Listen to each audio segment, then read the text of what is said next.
This definitely wasn't your typical work convo. That morning, we dropped Evan's daughter off at ski school, grabbed breakfast burritos, and hit the slopes in Jackson Hole. A few hours and Black Diamonds later, I figured I'd earn the right to ask Evan some real questions. Like, where do you think we're hitting the mark as a marketing team? Where are we off right now? What bets are you actually excited about? And honestly, this turned into one of the most clarifying conversations I've ever had with Evan. No slides, no prep, just real, raw honesty and a check-in on what's working, what's not, and how he really feels about the work that our team is doing at UserEvidence. Let's do this. Sick. Long day in the mountain. Sick moose down there? That was awesome. Yeah. Moose, mama moose, baby moose. Yeah, man, that was fun. Good turns. I didn't fall, actually, and I didn't end up on the Jerry of the Day Insta. So. Yeah, it wasn't bad. That was not a bad day. And we were working today, technically, which is extra cool. That was the one thing that I was reminding myself of the whole time, that this is actually work. And yeah, we're like working. skiing's a little bit slow. It's all right, we're working. So we're all good. But. All right, so this should be a fun one because now we're going to talk about actual marketing stuff. Well, and we also have drinks, which should also and make we it have more beers. fun. So cheers, though. Cheers. Some This sick is riding. awesome. Good turns. We lucked out with the head wall being closed, but next time. I did that on purpose just to save you. But part of this is on me because I didn't ask during the interview process. I found out probably 3 or 4 months in that you had never worked with a marketing team before prior to UserEvidence, right? I mean, once we got acquired by SurveyMonkey, they obviously had a marketing team, but yeah, Tech Validate, even when we were 60 people, there was no marketing, and it was just like we were just brute forcing pipeline with like 27 PDRs, which kind of worked back then. Obviously, that game has changed a little bit, but yeah, it was a fairly new thing to me. And at SurveyMonkey, different style of marketing team that was a lot more like brand oriented. You probably spent like $3 million on this like epic rebrand that looked awesome. But yeah, I still didn't quite like, because it wasn't super close to like more tactical sales enablement, and I was on the sales team and the sales rep.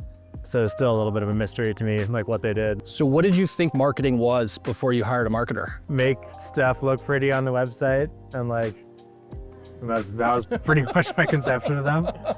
Which is amazing because one of the reasons that I was drawn to the role was the job description. The job description was actually very well written. So did you come up with that, or who wrote that? I think I did. I forget what was in it at the time, but I mean, it's probably a bit of everything because we needed you to do everything because it's the first marketer. But yeah, the world's changed a little bit. You know, like you couldn't have 26 BDRs each scheduling 5 meetings each anymore because it's just so noisy and outbound so rough. So yeah, we had to do, we knew we had to do something different.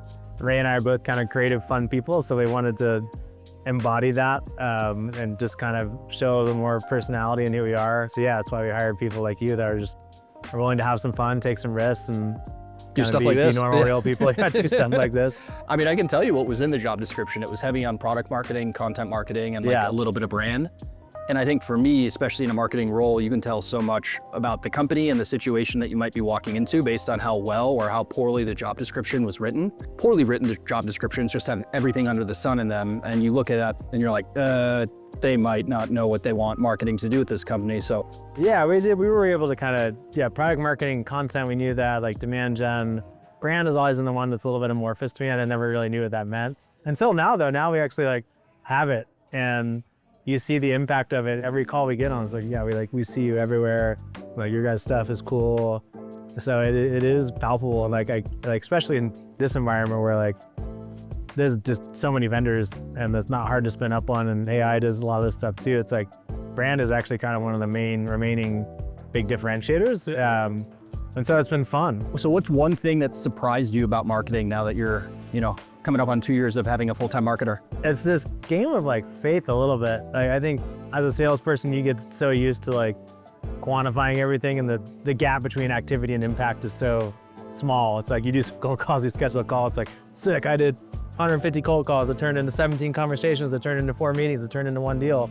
More performance marketing, you get a little bit of that, but brand is like this investment, not knowing what you're gonna like. I think you remember the hesitation from me and Ray at first. We're like, all right, we're not sure we're gonna get from this, and then let's just do it. But it's made a huge difference. I mean, it not just from bringing in inbound, which I think is where marketing gets measured because it's the easiest thing to measure, but probably much more importantly, the impact gets spelled across the whole funnel. Like when that person shows up to an intro call and they've already experienced our brand in a big way, it's a huge advantage. Like there's such a big familiarity and kind of built-in trust and positivity that really impacts your conversion rates And it's been cool to hire people like Alex and Jillian that are experts in their particular sub-functions of marketing. It's super interesting to me because I get to learn about it all too. I think that's part of the reason I like more detailed one-on-one updates and spending time, just because like I'm just curious about it because like I want to learn it myself. I'd rather have it that way than the other way where you're just like, I don't really care about this. I feel like I have like a decent understanding of the concepts now. Obviously I don't understand everything down level, but you know, it helps as a CEO to inform our strategy as well. All right, so now we'll get to the fun part. Whenever I give updates to you on a weekly basis or the board or whenever it is, what are the things that you are looking for? I thought you were gonna ask how often do I read them, but well, that's not next. most of the time. Not all of it, but most of the time. Oh, I love the concept that we've come up with around like conviction. I think has been a really, because you know we're in a scenario right where we have to place a lot of big bets. Some of them aren't going to work, right? You know, part of the way I help you figure out if what you're doing makes sense is just by helping you figure out, you know, how excited you are about it. And we came up with the Dolly scale, right?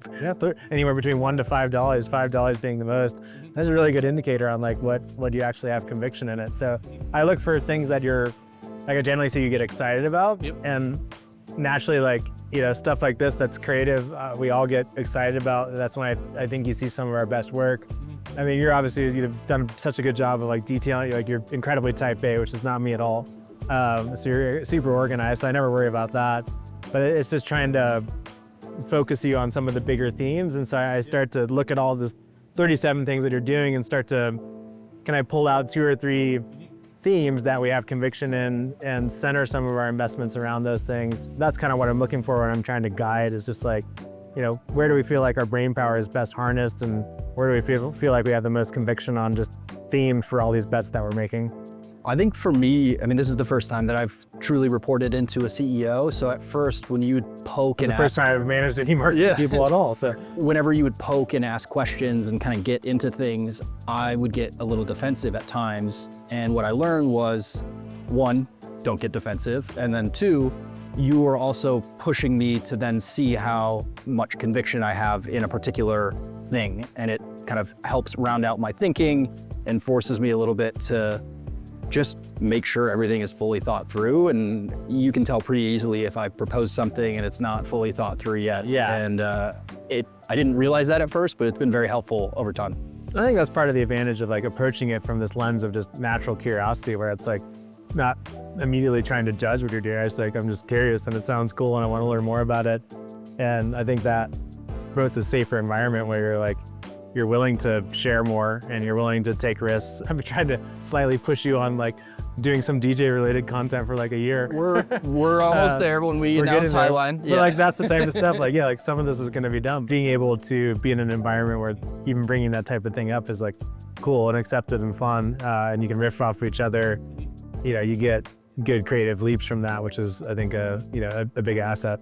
Working in that type of environment for a CEO who wants to create that sort of environment is unusual. Like all CEOs aren't like that. And I think for us, because we market to marketers at the end of the day, you have to do stuff that's different and unusual and just unique, because everyone knows how this game is played and you can't just keep doing the same playbooks that everybody else is running right now. Ironically, it's like almost easier to just be this is how we would normally do stuff anyway if there wasn't anyone watching, because it's just, it's fun. It's like art, right? You can't just like make art that you think other people like. You gotta make what you like, and then hopefully other people do. All right, so the fun stuff in the updates that I give you, what are the things that you glance over? It depends on the week. All right, we're gonna cut this out now. There's a lot of detailed updates, and I like to see them. I like to see that you've thought through them, but once you've thought through them, then there's no reason for me to go dig into it in detail, because like, I know you got it, right? So I think that's like, it's cool to, once just by you demonstrating that you've documented and thought through it, then it's just like, great, I know that's taken care of and I don't have to worry about it. So there's a lot of down level detail I don't get into. The things I hover towards are like things where there's creativity involved. Like for instance, like our in-person event that we're talking about, like I'm super interested in that, right? Like, and I want to, because I want to. Yeah. Oh, we're going to talk a lot about that tomorrow. What's the one thing that you wish our marketing team focused more on? I mean, probably some of just what seems like table stakes, normal playbook stuff, like sending some emails to people, like doing some webinars. Like, it's not like the most sexy different thing, but it's like, it's just block and tackle work that gets us out in front of people in a more kind of down funnel way. Obviously, I think we've done a great job with some of the brand and creative stuff. And I think now we've captured a lot of attention and translating that into more down funnel product specific. Here's how user evidence can actually help content that generates opportunities, that moves mid-stage stuff to late stage. And I don't think we've done anything wrong, but I think that's the natural evolution. If you invest all this top of the funnel brand, you got to then harvest it at some point, right? Or else kind of what's the point? I don't want to say it was like planned to a T, but it was kind of the plan. In year one, it was going to be, how do we get out of this customer marketing bubble? Not to ignore customer marketers, but increasing awareness outside of that role. And then now in really year two, you're going to see a whole lot more focus on the stuff that you just mentioned. So kind of a natural evolution. If we would have went the performance marketing route in year one, it would have been. I think we would have wasted a lot of money into a void. So as said, I think it's the right sequence, and then I hope we're ready to harvest a little bit. But I'm glad we have the foundation and like just the kind of goodwill and good vibes to build upon. This should be fun for LinkedIn. So what's the biggest conception that marketers have that CEOs care about? I mean, I would guess they think we care about like pipeline, right? I don't know, the biggest thing to me is how the whole thing works, right? Pipeline's a single metric, right? You then multiply it by your conversion rate times your ACV. And so there's just a lot more that goes into it. I think a lot of the impact that our team has had, our marketing team has shown up, frankly, probably in like the conversion. And it's tough because you don't necessarily get like direct credit for it. Like I look at your comp plans and stuff and it's like inbound goals, right? And it's murky in the sense that obviously there's a lot that goes into it from sales to marketing to whatever. But if you can make that whole funnel just work like a little bit more of an efficient machine, like I think that's today in this environment, particularly where we're focusing on growth in an efficient manner, like that's one of the things that I look at that's like kind of the mark of is marketing all the way from like deciding ICP to product marketing through the whole funnel. And upsell and retention, which I think is an increasingly big area of focus for us in the coming year because we have so many great accounts. Now cross-selling and upselling, retaining those becomes and I think that's a marketing job too. If marketing could solve one problem for you this year, what would it be? Ironically, after that diatribe, I'm gonna come right back and save more pipeline. I guess like you guys have done such a good job, the whole team has done such a good job of now getting our conversions. There's less optimization there. Where now it ironically then comes back to pipeline because our funnel is very efficient.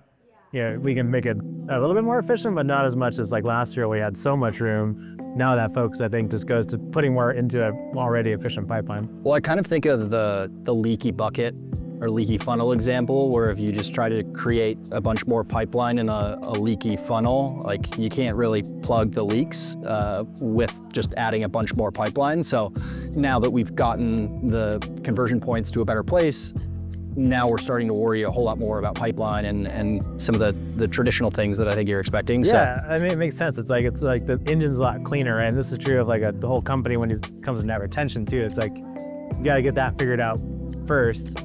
Otherwise, like there's just so much dead weight loss when you're throwing in new stuff and then it's just falling out. It requires so many more people to do that. So, in this market that prioritizes efficiency from a growth perspective, I think like getting it clean first is ideal before you scale. I mean, obviously you're gonna have pressures to grow, but like it gets really hard if the whole thing downstream is just inefficient and then leaking after that.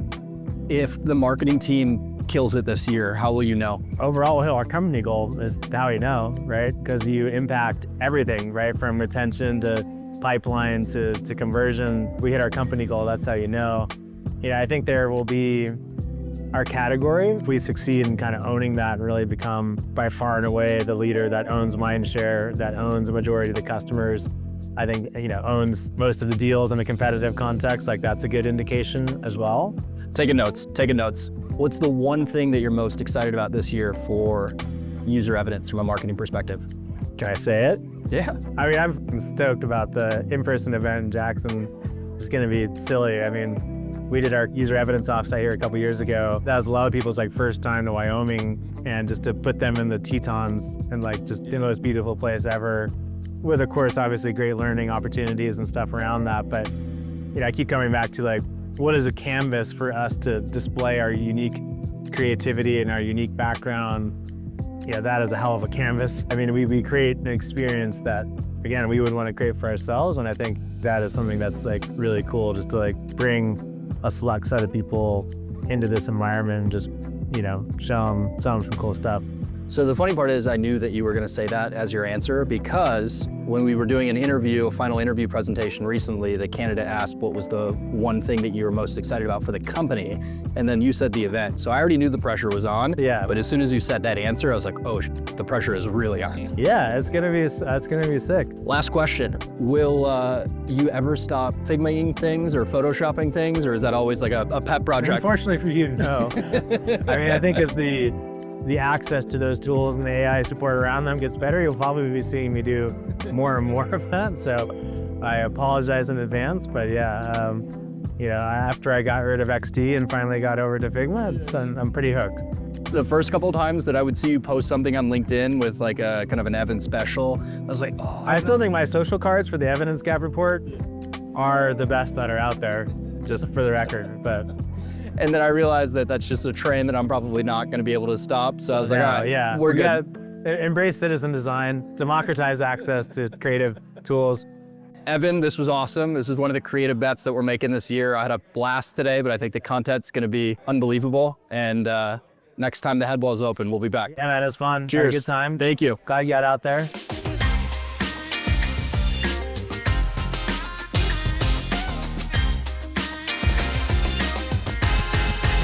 Good job, cameraman, sliding down the black diamonds is very impressive.